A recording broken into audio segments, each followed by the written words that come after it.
Hello আমার প্রিয় শিক্ষার্থীরা, আজকে আমি তোমাদের সঙ্গে এবিটিএ টেস্ট পেপার 2024-25 এর বাংলার প্রথম সেট প্রশ্নটি এমসিকিউ, এসিকিউ,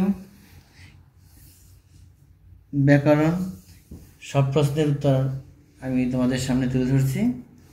সেই উত্তরগুলি তোমরা শুনে নাও এবং খাতায় চটপট এগুলি দেখে দেখে রেডি করে ফেলো। এই ধরনের প্রশ্নগুলি তোমরা যদি রেডি করো, তোমাদের মাধ্যমিক যে পরীক্ষা আছে সেই পরীক্ষাতে সরাসরি এই ধরনের প্রশ্ন, অনেক প্রশ্নে তোমরা সরাসরি এখান থেকেই কমন পাবে। এই জন্য এই প্রশ্নগুলিকে অবহেলা না করে ভালো করে এগুলিকে রেডি করো। তাহলে সেট নাম্বার 1-এর প্রশ্নগুলি বলছি, দেখো। প্রথমে হলো সঠিক উত্তর নির্বাচন করো। 1 নাম্বার, তোমার গল্প তো দিব্যি হয়েছে, বক্তা কে? এর উত্তর হবে খ নাম্বার, ছোট মেশো। পরের প্রশ্ন, পাগল বেশি হরিদার কোমরে জড়ানো একটি, উত্তর হবে ঘ নাম্বার, ছেঁড়া কম্বল। পরের প্রশ্ন, বড় ভয় করতে লাগলো নদের চাঁদের, ভয়ের কারণ?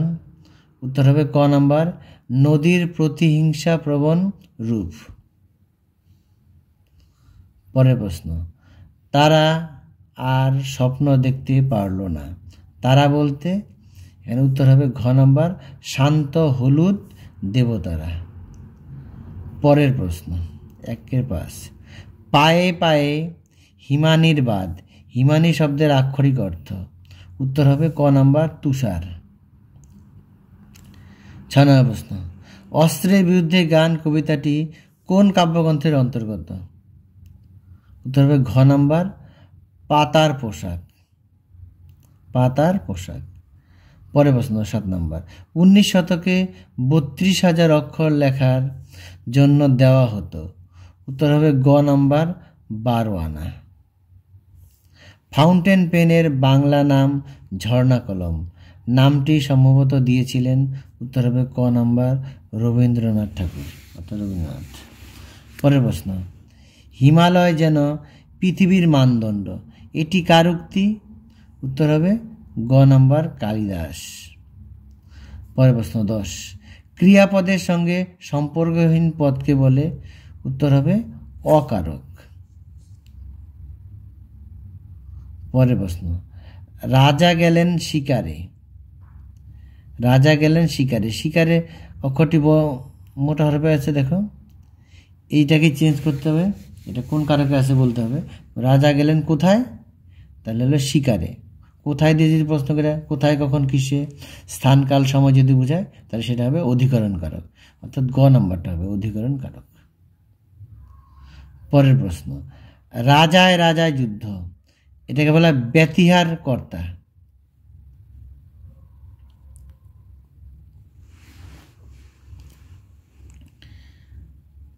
রামদাস আর কোনো প্রশ্ন করিল না, এখানে রামদাসের নিচে হরফটি মোটা হরফে আছে, দেখো। চিহ্নিত পদটি যে সমাসের উদাহরণ, এটা হলো তৎপুরুষ। পরের প্রশ্ন, তোরা সব জয়ধ্বনি কর, এটি কোন বাচ্যের উদাহরণ? উত্তর হবে কর্তৃবাচ্য। পরের প্রশ্ন 15 নম্বর, আবার তোরা মানুষ হ, বাক্যটি হলো? উত্তর হবে অনুজ্ঞাসূচক। 16 নম্বর, কোনটি কর্ম কর্তৃবাচ্যের উদাহরণ? উত্তর হবে খ নাম্বার, ঘন্টা বাজে। পরের প্রশ্ন, নবরত্ন শব্দটি হলো? উত্তর হবে দ্বিগু সমাস, কারণ নবরত্ন 9 রত্নের সমাহার, নবরত্ন, এই জন্য দ্বিগু সমাস, সংখ্যা বোঝালে দ্বিগু সমাস হয়। এবার যে কোনো 4টি প্রশ্ন উত্তর দাও, সবগুলি প্রশ্ন উত্তরই বলবো, কম বেশি 20টি শব্দে লিখতে হবে।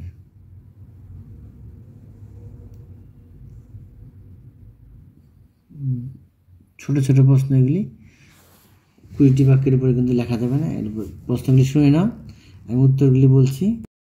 এবার বাংলার এসিকিউ প্রশ্নগুলি, প্রশ্নগুলো আমি বলছি, উত্তর এখানে দেখো স্ক্রিনে দেওয়া আছে, এখান থেকে দেখে নিবে। অস্ত্র ফেলো, অস্ত্র রাখো, কোথায় অস্ত্র ফেলার কথা বলা হয়েছে? উত্তর লিখতে হবে অস্ত্রকে গানের দুটি পায়ে ফেলে রাখার কথা বলা হয়েছে। পরের প্রশ্ন, এসো যুগান্তরের কবি, কবির ভূমিকাটি কি হবে? উত্তর হবে অন্যায় অত্যাচারের প্রতিবাদ করে আফ্রিকার কাছে ক্ষমা চাইবেন এবং নতুন যুগের সূচনা করবেন। তার কণ্ঠে সভ্যতার পুণ্যবাণী উচ্চারিত হবে।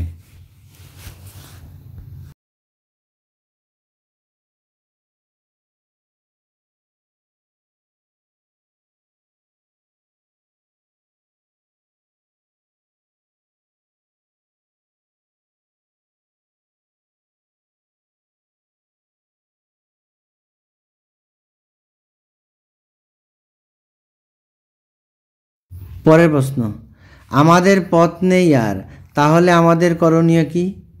উত্তর হবে আমাদের সংঘবদ্ধ হয়ে আরও বেঁধে বেঁধে থাকতে হবে।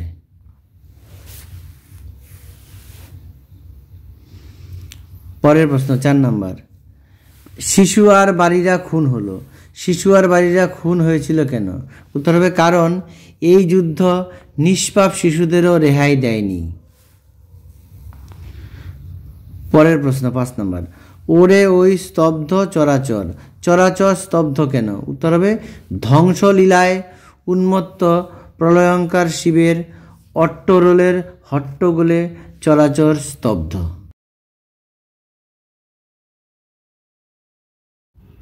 এবার পরের প্রশ্ন 2-3, হারিয়ে যাওয়া কালি কলমে বর্ণিত সবচেয়ে দামি কলমটির দাম কত? উত্তর হবে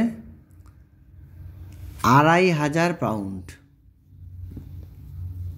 উত্তর হবে 2500 পাউন্ড। পুরা বাক্যেও লিখতে পারো বা এভাবে লিখতে পারো, হারিয়ে যাওয়া কালি কলমের বর্ণিত সবচেয়ে দামি কলমটির দাম 2500 পাউন্ড, এভাবে লিখতে পারো। 2 নম্বর প্রশ্ন, বিশ্ববিদ্যালয়ে নিযুক্ত পরিভাষা সমিতি নবাগত রাসায়নিক বস্তুর ইংরেজি নাম সম্বন্ধে কি বিধান দিয়েছিলেন? উত্তর হবে কলিকাতা বিশ্ববিদ্যালয়ে নিযুক্ত পরিভাষা সমিতি বিধান দিয়েছেন নবাগত রাসায়নিক বস্তুর ইংরেজি নামই বাংলা বানানে চলবে।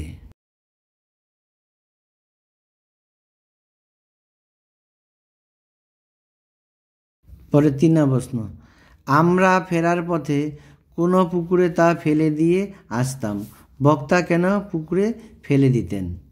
উত্তর হবে কারণ বাইরে ফেললে সেটি গরু খেয়ে নিলে অমঙ্গল, গরুকে অক্ষর খাওয়ানো পাপ। পরের প্রশ্ন 4 নম্বর, পরিভাষার উদ্দেশ্য কি? উত্তর পরিভাষার উদ্দেশ্য ভাষার সংক্ষেপ ও অর্থ সুনির্দিষ্ট করা।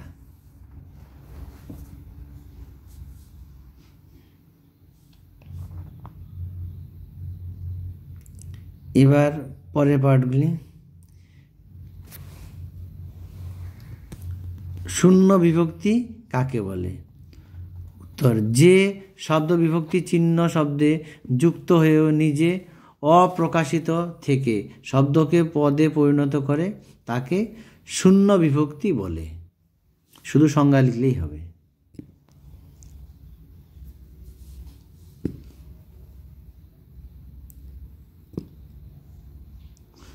পরের প্রশ্ন, একটি অনুজ্ঞাসূচক বাক্যের উদাহরণ দাও। এটা এইভাবে লিখতে পারো, আবার তোরা মানুষ হ। তোমাদের যে উপরে বাক্যেই দেওয়া আছে ব্যাকরণে, আবার তোরা মানুষ হ, এটা লিখলেই হবে। পরের প্রশ্ন, এ কার লেখা? কর্তৃবাচ্যে পরিবর্তন করো। এটা এইভাবে লিখবে, এটা কে লিখেছে। পরের প্রশ্ন, বাক্যাশ্রয়ী সমাস কাকে বলে? যে সমাসবদ্ধ পদকে আশ্রয় করে এক একটি বাক্যের অর্থ প্রকাশিত হয় তাকে বাক্যাশ্রয়ী সমাস বলে।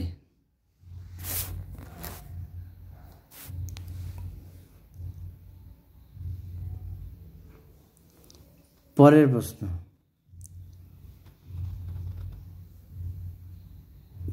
5 নম্বর প্রশ্ন, সমধাতুজ কর্তার একটি উদাহরণ দাও। উত্তর হবে গায়ক গাইছেন। উত্তর হবে গায়ক গাইছেন, এটাই হলো সমার্থক কর্তার উদাহরণ। পরের প্রশ্ন 6 নম্বর, পঙ্কে জন্মে যা ব্যাস বাক্যটি সমাসবদ্ধ করে সমাসের নাম লেখো।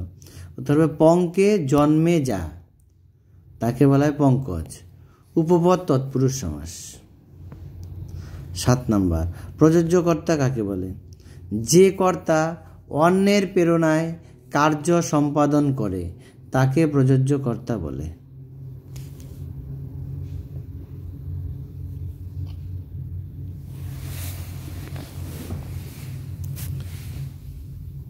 পরের প্রশ্ন 8 নম্বর, বাবুটির স্বাস্থ্য গেছে কিন্তু শখ 16 আনাই বজায় আছে, সরল বাক্য পরিণত করতে বলছে। এখানে কিন্তুটা উঠিয়ে দিতে হবে, অর্থাৎ বাবুটির স্বাস্থ্য গেলেও শখ 16 আনা বজায় আছে। বাক্যটি ছিল হলো যৌগিক বাক্যে, আমরা নিয়ে আসলাম সরল বাক্যে। 9 নম্বর, কর্মকর্তৃবাচ্য কাকে বলে? যে বাচ্যে কর্তা অনুপস্থিত থাকে এবং কর্মই কর্তারূপে প্রতীয়মান হয় তাকে কর্মকর্তৃবাচ্য বলে।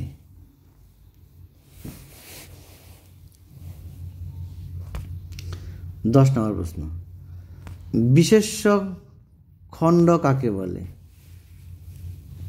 উত্তর, যে অপ্রধান খণ্ড বাক্যে বিশেষ্যের মতো ব্যবহৃত হয়ে প্রধান খণ্ড বাক্যের কোনো পদের হয় তাকে বিশেষ্য খণ্ড বলে। যেমন 7টি তারা জ্বলে ওঠে। এবার পরের প্রশ্ন দেখো, 2-এর 1-এর 1, সারা বাড়িতে শোরগোল পড়ে যায়, শোরগোলের কারণ কি? উত্তরটা লিখবে এভাবে, তপনের লেখা গল্প সন্ধ্যাতারা পত্রিকায় প্রকাশিত হওয়ায় সারা বাড়িতে শোরগোল পড়ে যায়।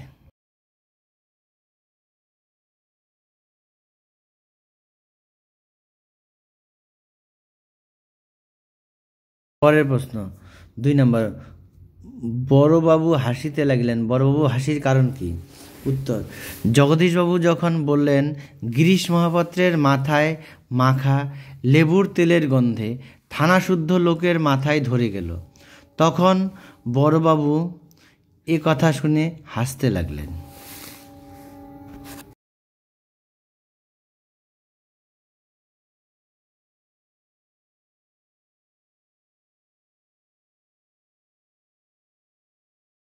তিন নম্বর প্রশ্ন, জগদীশবাবু কিভাবে সন্ন্যাসীর পায়ের ধুলো পেয়েছিল?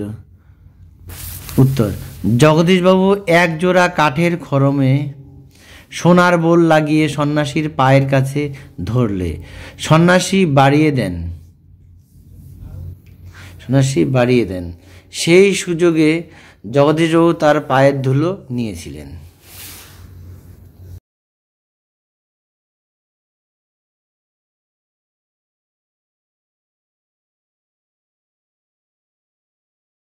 চার নম্বর প্রশ্ন, জামা অদল বদলের বুদ্ধি কার মাথায় এসেছিল?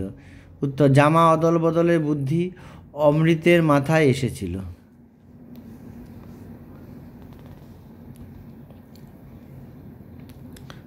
5 নম্বর প্রশ্ন, নিজেকে কেবল বুঝাইতে পারে নাই, কি বুঝাইতে পারে না? 30 বছর বয়সে নদীর প্রতি নদের চাঁদের যে অস্বাভাবিক মায়া তা যেন পাগলামরি নামান্তর বুঝাতে পারে না।